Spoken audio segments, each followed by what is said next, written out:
كيف تصنع خطة للتعافي من إدمان الإباحية؟ إذ لم يكن لديك هدف، فاجعل هدفك أن يكون لك هدف.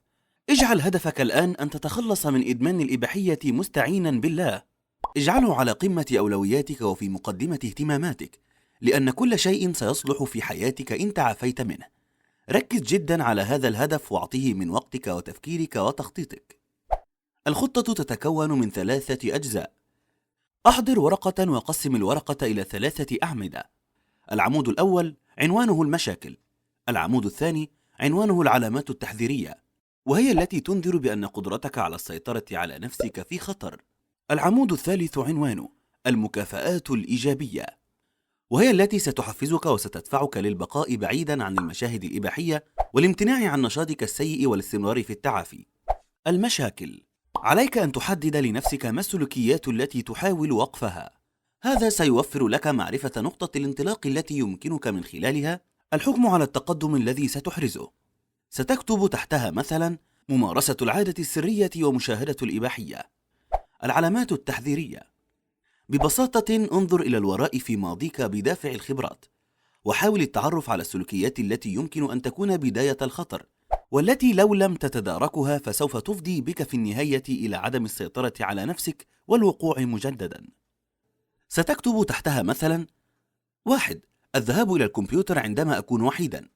2. البحث على الإنترنت عن شيء ليس له صلة بعملي. 3. البحث في القنوات التلفزيونية على أمل أن أجد شيئا مثيرا. 4. عدم حسم المشاكل والخلافات مع أشخاص آخرين. 5. الكذب على نفسي أو على الآخرين محتفظا بأسراري. 6. العزلة. 7. العمل لفترات طويلة دون راحة. 8. عدم الحصول على قسط كاف من النوم ووقت كاف لممارسة الرياضة. 9. التهرب من أصدقاء الصالحين. 10. التهرب من التعافي. 11. الشعور بالغضب والذنب والضياع والتشتت. 12.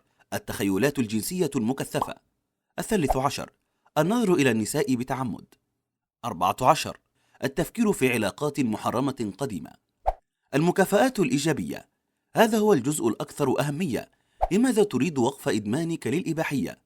فمعرفة الأسباب أولى من معرفة كيفية حلها، لأنك إن عرفت الأسباب فسيسهل حلها بإذن الله، فاجتهد في ذلك.